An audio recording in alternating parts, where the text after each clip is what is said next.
Smile and stuff.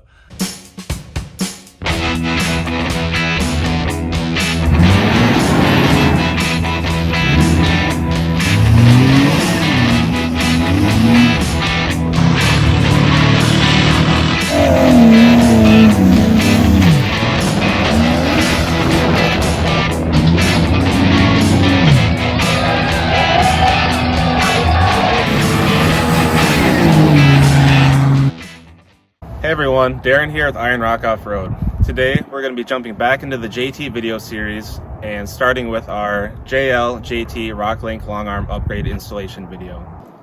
This JT is already equipped with our 5-inch Benchmark Series lift kit.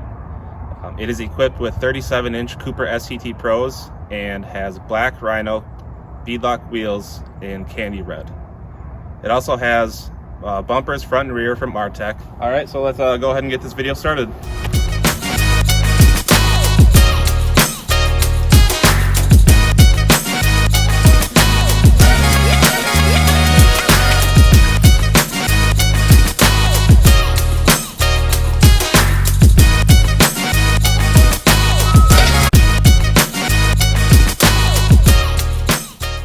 Alright, before we start the installation here, we're just going to go over some of the kit components. Here we have our beefy upper control arms, or even beefier lower control arms at 2-inch diameter, 5/16 DOM tubing. We have our flex joints that we're going to show you how to put together and install into the arm for the upper and the lower control arms. We have our frame brackets made from 1/4-inch steel that's hand welded in-house by real human beings, along with the control arms.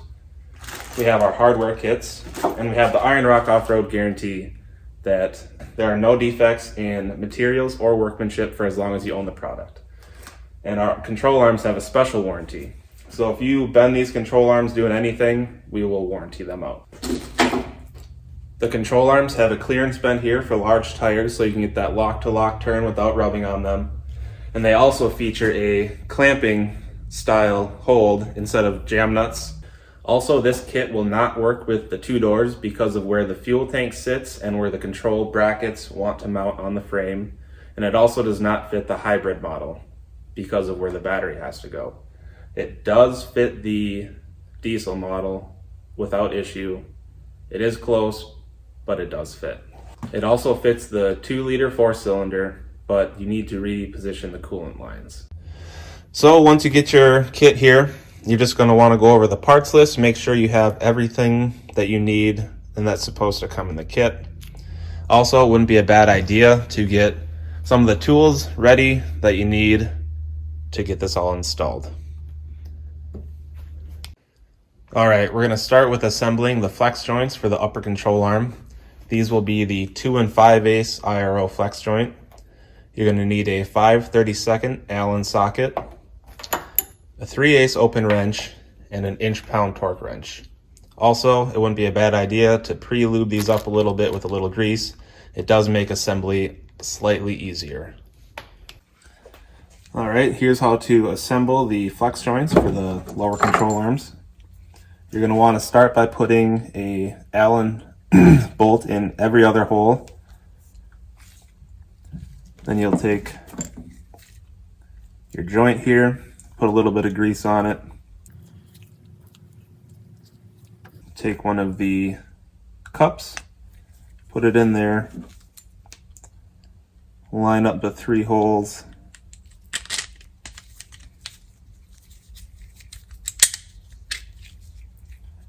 Take the other cup,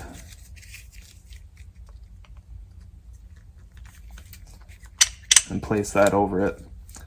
Before you install it into the arm, you want to line one of these holes here up with the grease fitting. So when you grease it, the grease goes into here and lubes everything up.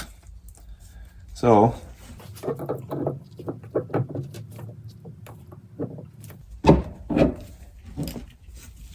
press it in like that, spin her around. You take the other ring here, and you drop it down in.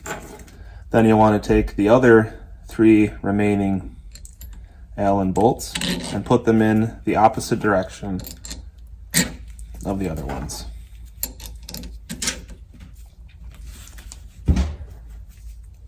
You'll take the nylock nuts and put them in on top. And when you put these in, what keeps them from spinning is the joint itself here. So that's just going to go flat side against there and then just spin the bolt. So we'll repeat that for all of those.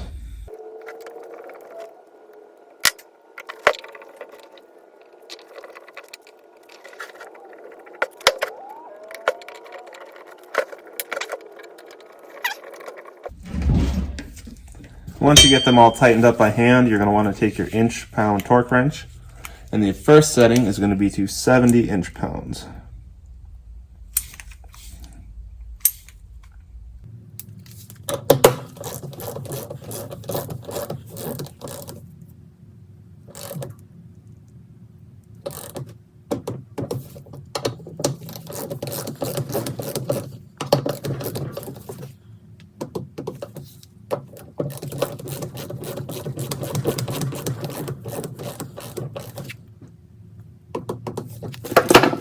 Spin that around, and I'll do the other side.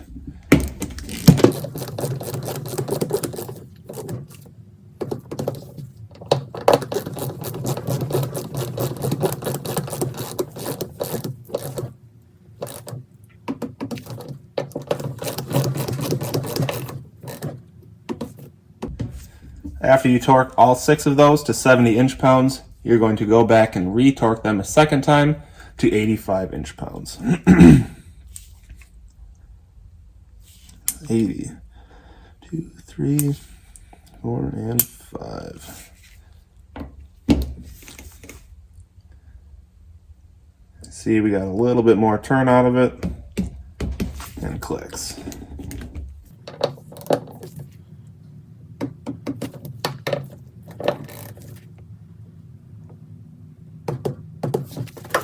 Flip her over to the next 3.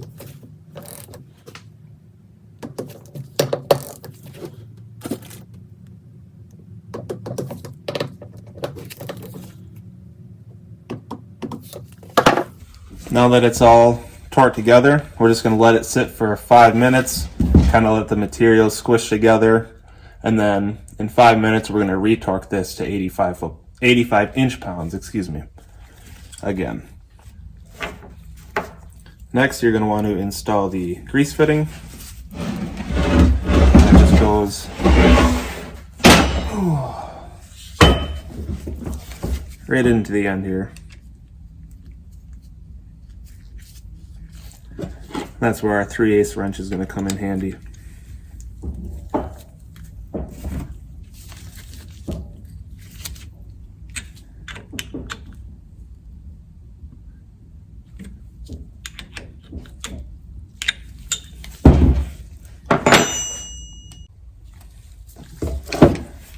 So once you have everything assembled, we're just going to go ahead and grease it.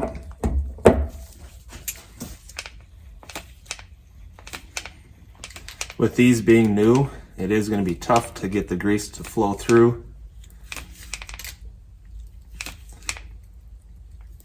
And once you get the upper flex joint put together, you're going to torque it first to 50 inch-pounds and then again to 65 inch-pounds. Then you're going to wait about 5 minutes, come back around and hit them to 65 inch-pounds again. Here you'll want to set the length of the control arms as in the instructions as a starting point. Some adjustment may be necessary after completing the installation. And with this being the passenger set, we're going to want the pinch bolts to come up through the bottom, because if you put them in through the top, you won't be able to tighten them. So we'll put those in finger tight for now, and then we'll fully clamp them down once the arm is fully installed. And when you tighten these down, you don't want to tighten one all the way. You want to do one and then the other a little bit at a time. That way you get the maximum clamping force. Alright, now we got the whole Jeep up in the air. We do have the axle supported, and the first step is going to be to remove this factory T-brace. We do have to save these inner bolts for when we mount the new brackets for the long arms. So we're gonna go ahead and do that with a 18 millimeter.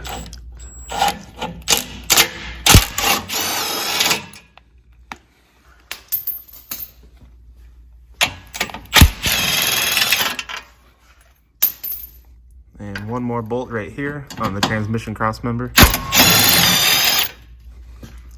All right, next is to remove the lower and upper control arms. We're gonna do one side at a time as to make it a little bit easier. So it's a 21 mil on the bolt side, and we don't have the metric size, so we're going with the 15/16 on the nut side.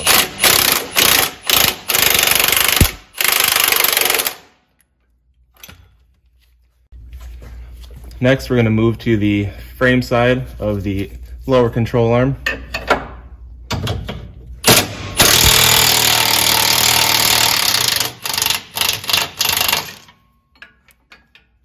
And then for the upper mount, for the upper arm, you need to remove this heat shield. It's two 10 millimeter bolts. There is one on the top side that I already removed. That's going to be an 18 millimeter. And there's a flag nut inside the frame, so you don't have to worry about getting a wrench up in there.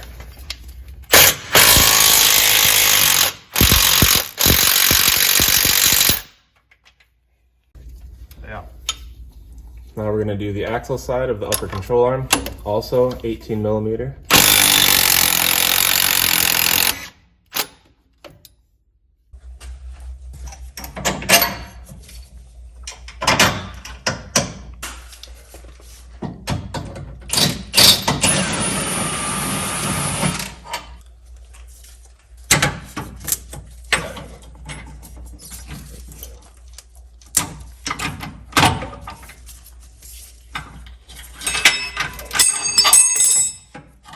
Goes your flag nut.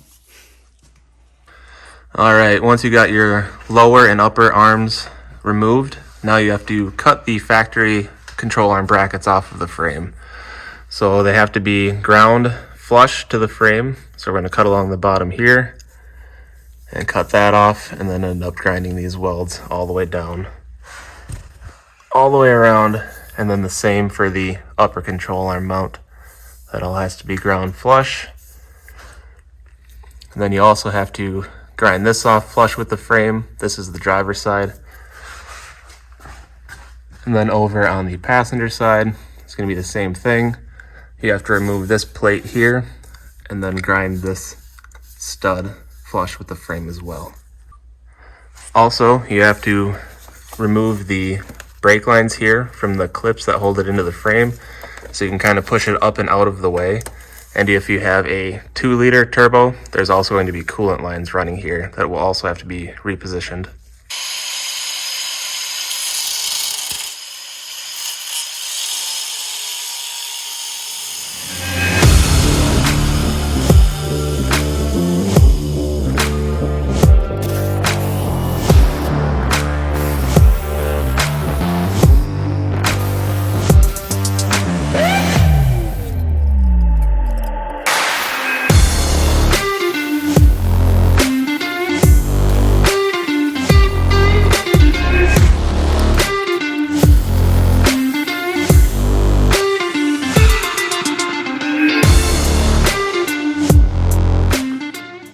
So you might want to grab something, bungee cord or rope from your previously stolen Jeep, and tie off the brake lines to the exhaust to help get them out of the way so you can continue cutting.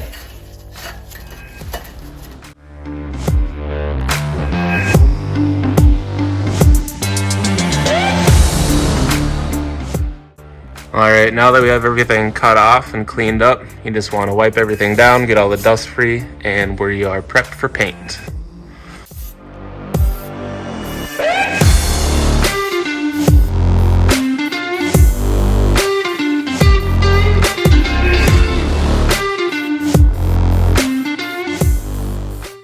Alright, so we're ready to install the driver's side bracket, and you have to drill a hole through here into that guy there, But this is a Rubicon, so it does have factory rock sliders on it, and they do inhibit us from getting centered on that hole.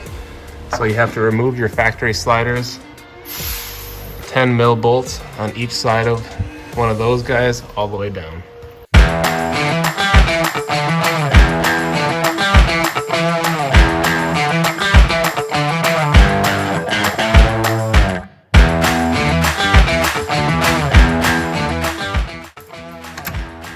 Don't fail on me now. Run the batteries on the last one. Oh, it took a lot of batteries on the last. Now with the factory sliders out of the way, we can get at the angle that we need to. Centered in the hole right there, you can see the tip of the drill.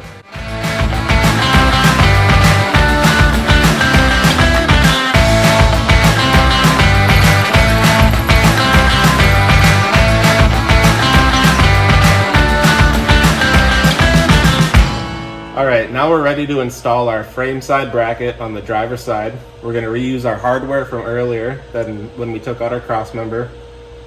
We're going to use that to help hold the bracket up, and we're going to put our 1/2-inch bolt through the frame from the hole that we drilled earlier. The flange nut that goes on the inside of the frame, you can kind of use a piece of paper to help hold the nut in place. You can put that on a crow's foot, and we're going to feed that in through the outside of the frame onto our bolt.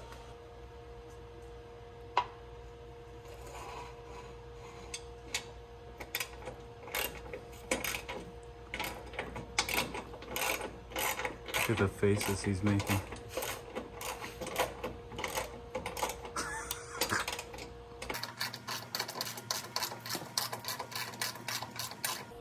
All right, next we're going to install our M14 by 100 bolts in our double nut plate. You do have a jam nut on there, so you can have a little bit more control. We have to feed this through the outside of the frame. And once it's in there, we're going to start with the lower bolt into the nut plate. And we already have our upper bolt in there. Once the lower bolt is in, you'll be able to back this bolt out and then control it with your fingers to catch it on the top bolt.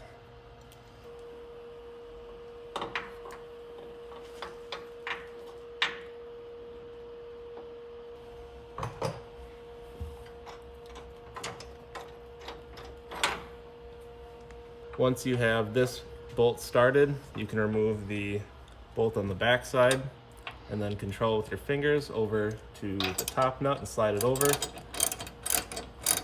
And tighten these bolts down to 100 foot-pounds. Next up, we're going to take another M14 by 40 bolt and the single nut plate, and we're going to position it so the flag part goes towards the back. And then I'm going to take our bolt, go through the frame hole on the bottom, kind of help guide the plate into place.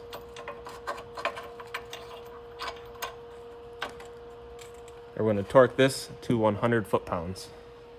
All right, now we're going to torque our 1/2-inch bolt to 100 foot-pounds that we installed earlier, and also the factory M12 bolt to 100 foot-pounds.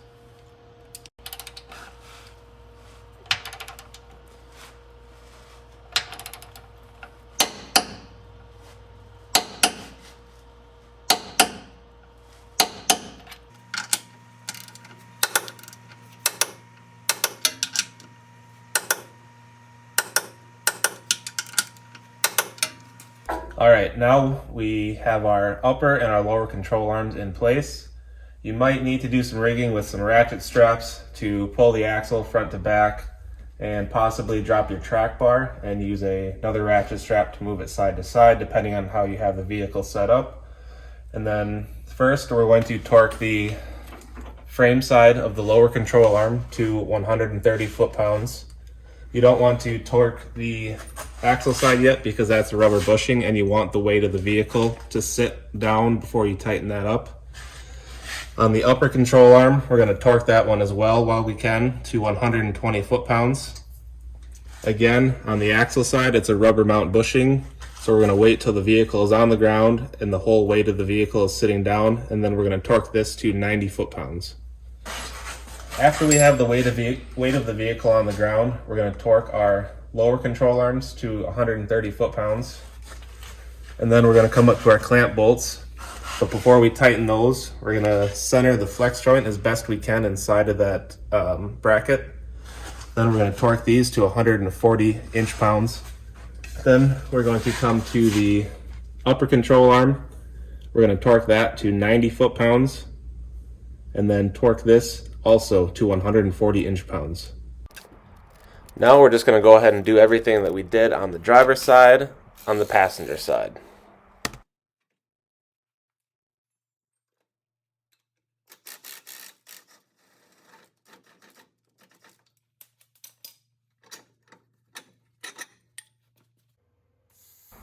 We did cheat a little bit on the passenger side. We decided to use a plasma cutter to speed things up. The driver's side is the harder of the two sides to do, so using hand tools on that seemed to be the bigger challenge.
Now that we got everything painted up, we're ready to put the passenger side bracket on.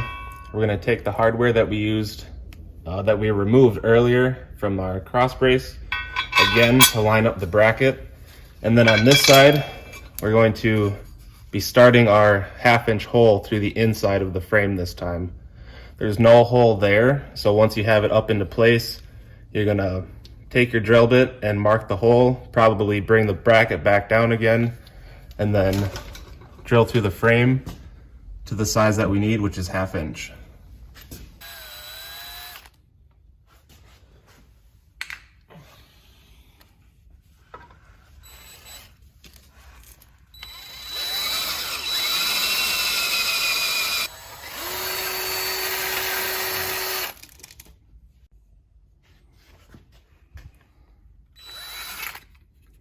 Whoa, easy, boss.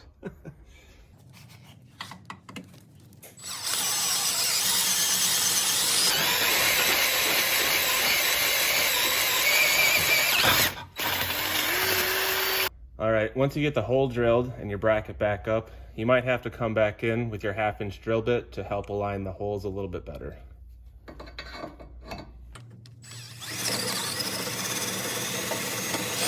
And then, once you got that drilled out, you're gonna take your 1/2-inch bolt and put it through. Then, like we did on the driver's side, we have our flange nut and our crow's foot, and we're gonna feed that through the outside of the frame.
now that we got the whole vehicle sitting down on its own weight, we're going to go ahead and torque our lower bushings to 130 foot-pounds.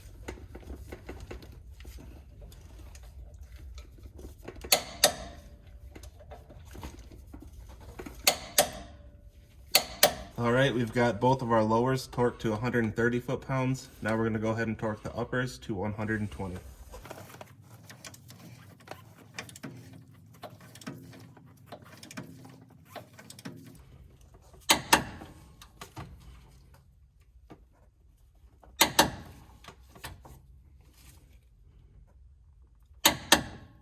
Now that we have both uppers torqued to 120 foot-pounds, we're going to torque our clamp bolts to 140 inch-pounds.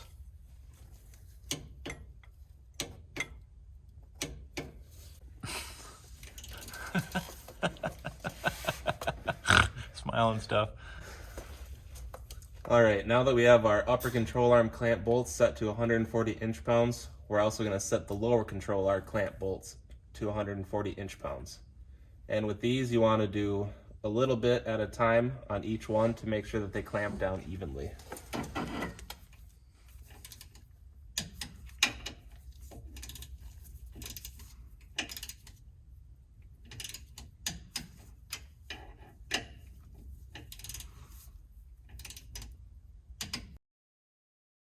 After you've completed your installation, check all clearances and make any required length adjustments to the control arms at this time. Adjustments may be required for your specific setup, including vehicle lift height, tire size, bumpers, fender flares, or extended bump stops. We recommend a professional alignment after you have everything dialed in just as you like. Finally, enjoy the benefits of your RockLink equipped Jeep. You'll notice improved ride quality, better articulation, and more traction off-road. Thanks for watching, and don't forget to hit that like button, subscribe for more informational and fun content, and share with all your friends that need long arms in their life.